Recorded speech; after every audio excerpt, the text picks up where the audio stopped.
Hello friends, આજે આપણે demo lecture 3ની અંદર તાપમાનના એકમો વિશેની વાત કરીશું.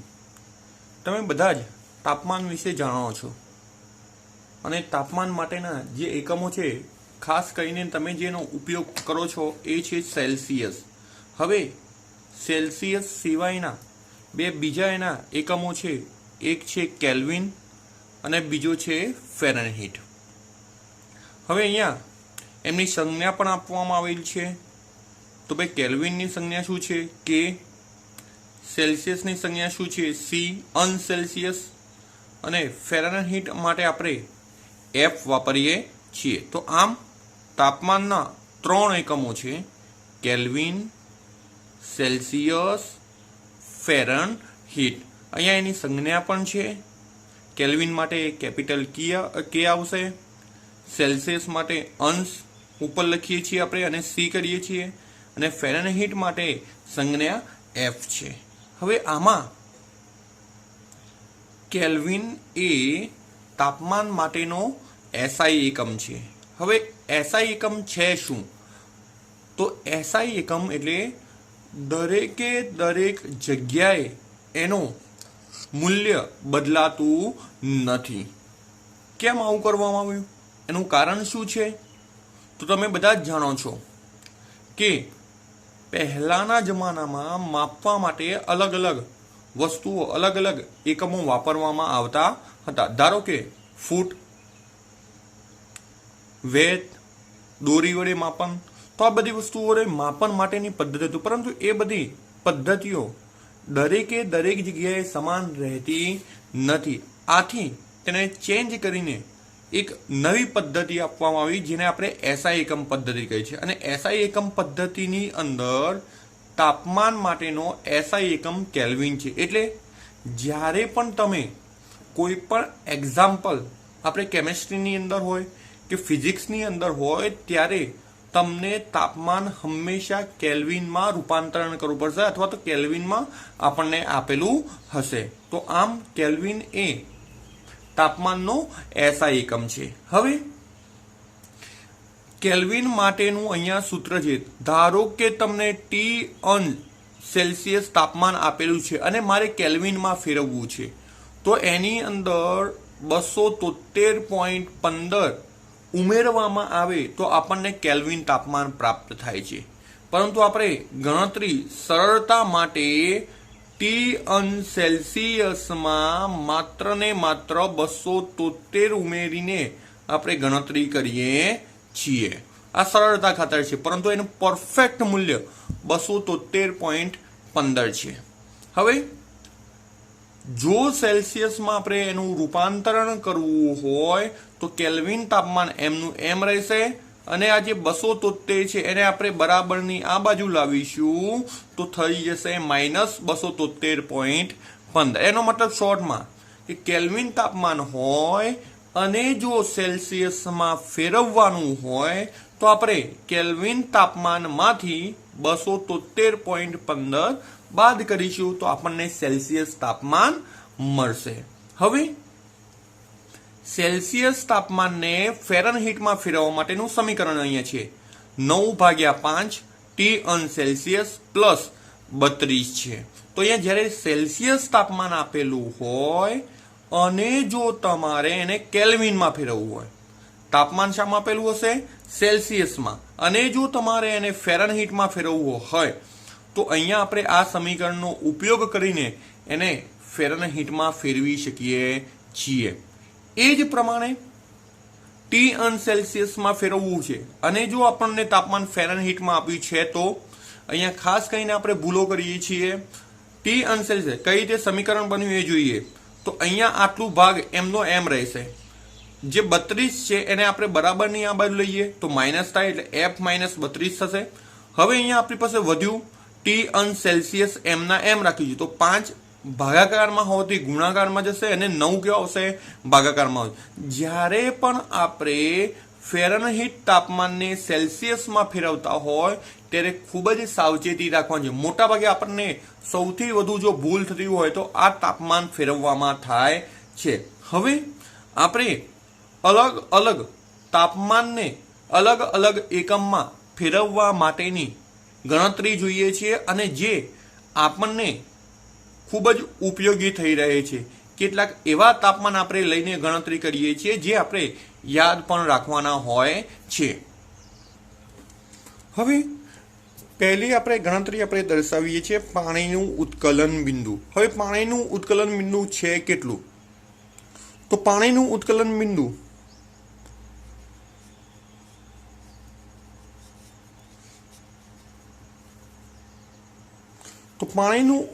બિંદુ તમે બધા જાણતા જ હશો તો પણ હું અહીંયા લખી રહ્યો છું 100 અંશ સેલ્સિયસ. હવે અંશ સેલ્સિયસ તાપમાન છે. હવે આપણે એને કેલ્વિનમાં ફેરવીશું અને ત્યારબાદ ફેરનહીટમાં. તો સૌ પ્રથમ કેલ્વિન. તો કેલ્વિન માટેનું આપણું સમીકરણ શું છે? તો ટી અંશ સેલ્સિયસ વત્તા 273.15. પરફેક્ટ તાપમાન આપણે લઈએ તો 273.15 આવશે. હવે બરાબર ટી અંશ સેલ્સિયસ તાપમાન કેટલું છે? 100. તો આપણે અહીંયા લખીશું 100 પ્લસ 273.15. હવે સરવાળો કરીશું તો 0.15 એમના એમ રહેશે કારણ કે આગળની સંખ્યામાં કોઈ પોઈન્ટમાં સંખ્યા નથી. હવે 100 વત્તા 273 કરીએ તો જવાબ આવશે આપણો 373.15 કેલ્વિન. હવે આપણે એને ફેરનહીટમાં ફેરવીએ તો ફેરનહીટ માટેનું આપણું સમીકરણ શું છે? F બરાબર 9/5 ટી અંશ સેલ્સિયસ પ્લસ 32. હવે 9/5 એમના એમ આપણે રાખીશું. ટી અંશ સેલ્સિયસ આપણી પાસે છે 100 એટલે કે 100 લખીશું પ્લસ અહીંયા આવશે 32. હવે અહીંયા આપણે ભાગાકાર કરીએ તો 5 વડે ભાગાકાર કરીશું તો આપણને મળશે અહીંયા 20. 20નો ગુણાકાર 9 સાથે કરીએ તો જવાબ મળશે આપણને 180 પ્લસ 32 માટે જવાબ આવશે આપણો 212 ફેરનહીટ. તો આમ એક ચોક્કસ તાપમાન લઈ અને આપણે એની રૂપાંતરણ કેલ્વિન અને ફેરનહીટમાં કરવામાં આવે છે. તમે જોઈ શકો છો. તો અહીંયા ફરીથી એક વખત જોઈ લઈએ આપણે પાણીનું ઉત્કલન બિંદુ જે તમને 100 અંશ સેલ્સિયસ છે. હવે આપણે એને કેલ્વિનમાં ફેરવીએ છીએ તો કેલ્વિન કે બરાબર ટી અંશ સેલ્સિયસ વત્તા 273.15. હવે ટી અંશ સેલ્સિયસ તાપમાન તમારી પાસે છે માટે અહીંયા લખી દીધા આપણે 100 વત્તા 273.15 અને સરવાળો કરીશું તો આપણને જવાબ મળશે 373.15 કેલ્વિન. હવે એ જ પ્રમાણે ફેરનહીટ જેને આપણે અહીંયા લખેલું છે ફેરનહીટ F બરાબર પહેલું સમીકરણ યાદ રાખવું જરૂરી છે 9/5 ટી અંશ સેલ્સિયસ વત્તા 32 આવશે. હવે ટી અંશ સેલ્સિયસ જે આપણને આપેલા જ છે પહેલાથી તો આપણે લખી દઈશું 100. હવે ભાગાકાર કરીશું 5 વડે ભાગાકાર કરવામાં આવે તો આપણને જવાબ મળશે 20. 20નો ગુણાકાર 9 સાથે કરીએ તો જવાબ મળશે 180. 180 વત્તા 32 બરાબર શું મળશે? તો 212 ફેરનહીટ આપણને મળે છે. હવે એ જ પ્રમાણે આપણે બીજું એક તાપમાન લઈને પણ ગણતરી આપણે એને કરીએ છીએ. હવે આપણે પાણીનું ઠાર બિંદુ લઈને ગણતરી કરીશું તો પાણીનું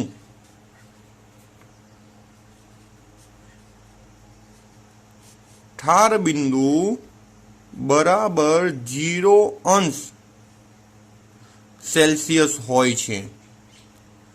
હવે સૌપ્રથમ કેલ્વિનમાં આપણે એનું રૂપાંતરણ કરીશું તો કેલ્વિન બરાબર ટી અંશ સેલ્સિયસ વત્તા 273.15. 73.15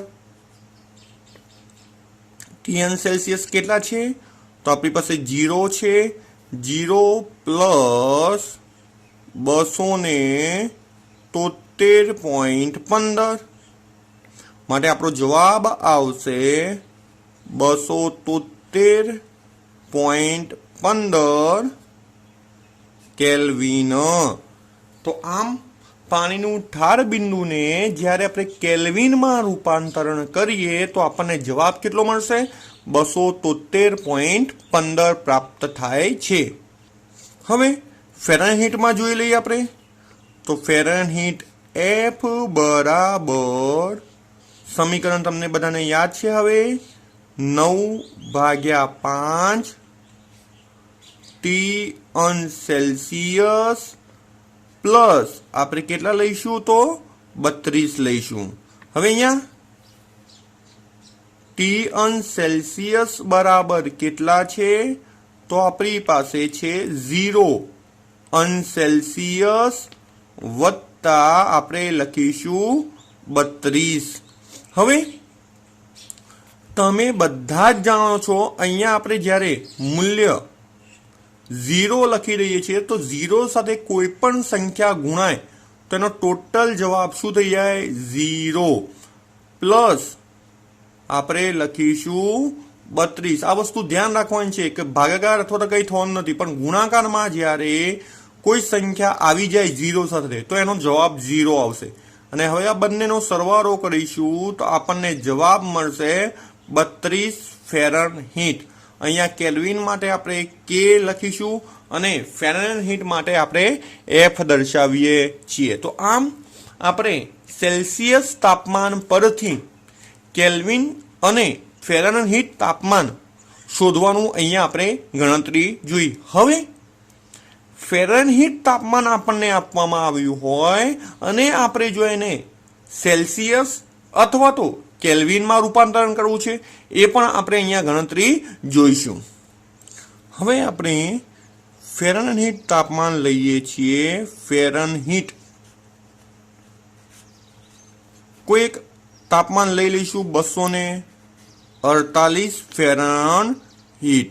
હવે આનું રૂપાંતરણ આપણે સેલ્સિયસ અને કેલ્વિનમાં કરવું. તો જોઈએ હવે આપણી પાસે રૂપાંતરણ માટેનું ફેરનહીટનું સૌપ્રથમ સેલ્સિયસ છે તો આપણે સેલ્સિયસમાં રૂપાંતરણ કરીશું. તો સૌપ્રથમ T સેલ્સિયસ બરાબર સમીકરણ લખવામાં ખાસ ધ્યાન રાખીશું 5/9 અને કૌંસ આખો આવશે જેમાં આપણે લખીશું ફેરનહીટ -32. હવે અહીંયા ગુણાકાર જોઈશું આપણે 5/9 એમના એમ. ફેરનહીટ આ તાપમાન આપણું કેટલું છે? 248 ફેરનહીટ છે -32 આવશે અહીંયા. હવે બંનેની આપણે બાદબાકી કરીશું તો તમે જોઈ શકશો. તો 8માંથી 2 કાઢીશું આપણે તો 6 આવશે. 4માંથી 3 કાઢીશું તો આપણી પાસે 1 આવશે અને 2 એમના એમ એટલે 216 આવશે. હવે 5 વડે ગુણાકાર કરીને ભાગાકાર કરો તો પણ ચાલશે, 9 વડે ભાગાકાર કરશો તો પણ ચાલશે. તો અહીંયા આપણે 9 વડે ભાગાકાર કરીએ તો આપણને જવાબ મળે છે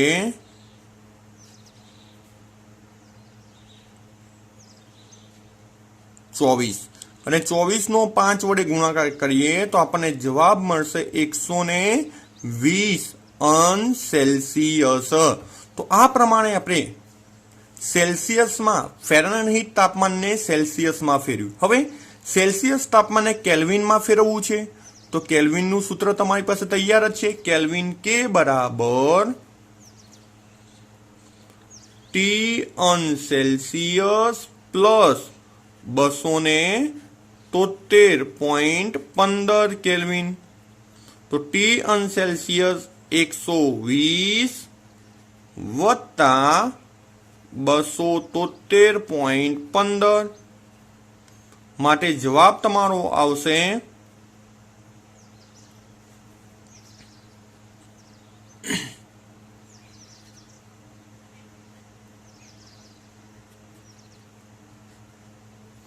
393.15 કેલ્વિન। તો આમ એક ફેરનહીટ તાપમાન લીધું આપણે, એનું રૂપાંતરણ સેલ્સિયસ તેમજ કેલ્વિનમાં આપણે દર્શાવ। હવે આપણે કેલ્વિન તાપમાન લઈને એનું રૂપાંતરણ સેલ્સિયસ અને ફેરનહીટમાં કરતા શીખીએ છીએ। તો આપણું કેલ્વિન તાપમાન છે અહીંયા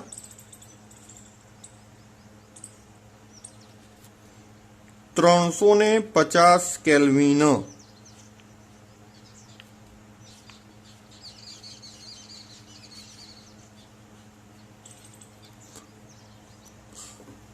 સોરી, અહીંયા 350 આપણે લઈશું તો એનો ભાગાકાર થઈ શકશે નહીં, એટલા માટે આપણે ચોક્કસ તાપમાન લઈ લઈએ છીએ 353 કેલ્વિન। હવે અહીંયા સૌ પ્રથમ એને આપણે સેલ્સિયસમાં ફેરવશું તો T1 સેલ્સિયસ બરાબર કેલ્વિન માઇનસ 273 બરાબર 353 માઇનસ 273। જો બંનેની બાદબાકી આપણે કરીશું તો આપણને જવાબ મળશે 80 સેલ્સિયસ। હવે આ તાપમાનને આપણે ફેરનહીટમાં રૂપાંતરણ કરીએ તો ફેરનહીટ F બરાબર 9/5 T1 સેલ્સિયસ વત્તા 32। તો અહીંયા લખીશું આપણે 9/5 T1 સેલ્સિયસ કેટલું છે 80 વત્તા 32, 5 વડે આપણે ભાગાકાર કરીશું તો 16 આવશે। હવે 16 નો ગુણાકાર આપણે 9 સાથે કરીએ તો જવાબ આપણને મળશે 144 વત્તા 32। હવે બંનેનો સરવાળો કરીશું આપણે 4 વત્તા 2 6, 3 વત્તા 4 7 અને 1। તો આ આપણને મળ્યું ફેરનહીટ તાપમાન। તો હવે કેલ્વિનનું રૂપાંતરણ પણ આપણે ફેરનહીટ અને સેલ્સિયસ તાપમાનમાં કરતા પણ શીખ્યા। હજી પણ એક વધારાનું કેલ્વિન તાપમાન લઈ અને આપણે એની ગણતરી પણ કરી દઈશું તો તમને આ વસ્તુની ક્લિયરિટી ઝડપથી આવી જશે। તો જોઈએ, કોઈ પણ ચોક્કસ અલગ તાપમાન લઈ લઈએ છીએ આપણે 383 કેલ્વિન તાપમાન। હવે આની ગણતરી આપણે કરી દઈશું તો સૌ પ્રથમ T1 સેલ્સિયસ બરાબર શું તો કેલ્વિન માઇનસ 273। તો કે બરાબર કેટલા છે 383 કેલ્વિન માઇનસ 273। જો બંનેની બાદબાકી આપણે કરીશું તો જવાબ આપણને મળશે 110 સેલ્સિયસ। હવે ફેરનહીટ બરાબર સમીકરણ તમે જાણો છો 9/5 T1 સેલ્સિયસ વત્તા 32। તો ગણતરી આપણે કરીશું 9/5 એમના એમ રહેશે। T1 સેલ્સિયસ બરાબર 110 વત્તા 32। હવે અહીંયા બંનેનો ડિવાઇડેશન એટલે કે ભાગાકાર કરીશું તો આપણને જવાબ મળશે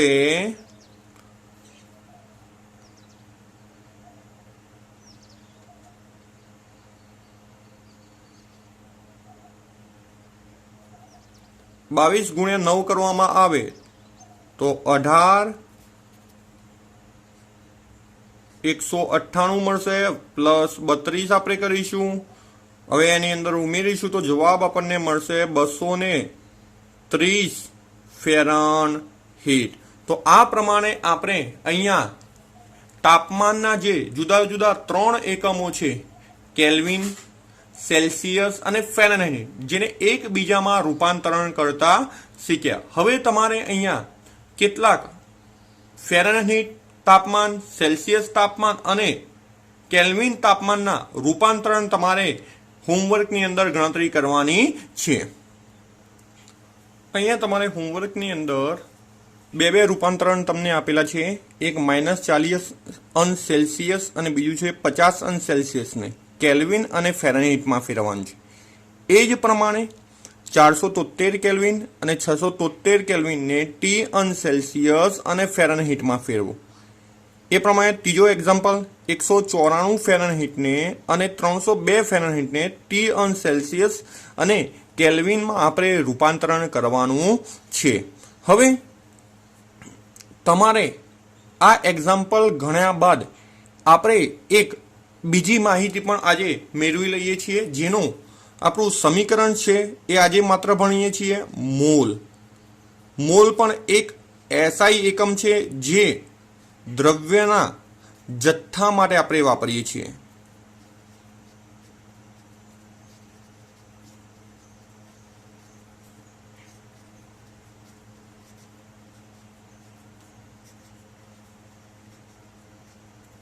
જે તમારે ખૂબ જ ઉપયોગી થઈ રહેવાનું છે, એટલે ખાસ ધ્યાન રાખીશું.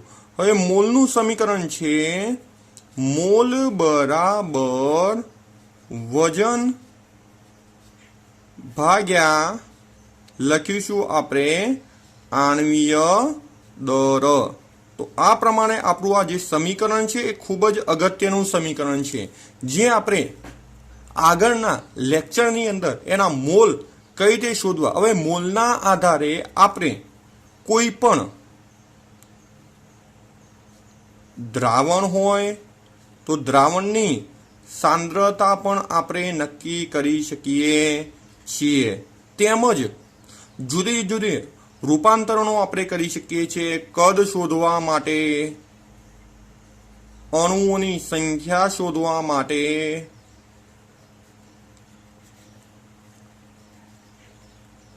એ જ પ્રમાણે પરમાણુય સંખ્યા શોધવા માટે અથવા તો પરમાણુની સંખ્યા શોધવા માટે, તેમજ એનું દર પણ આપણે માપી શકીએ છીએ. એટલે કે વજન પણ આપણે આ પદ્ધતિ અથવા તો મોલ વડે માપીએ. તો મોલ એક ખૂબ જ અગત્યનો ઘટક છે, જે આપણે એકમ દ્રવ્યના જથ્થાનો SI એકમ તરીકે આપણે એને લઈએ છીએ. તો ખૂબ જ અગત્યની માહિતી છે, જેને આપણે નેક્સ્ટ લેક્ચરની અંદર ભણીશું.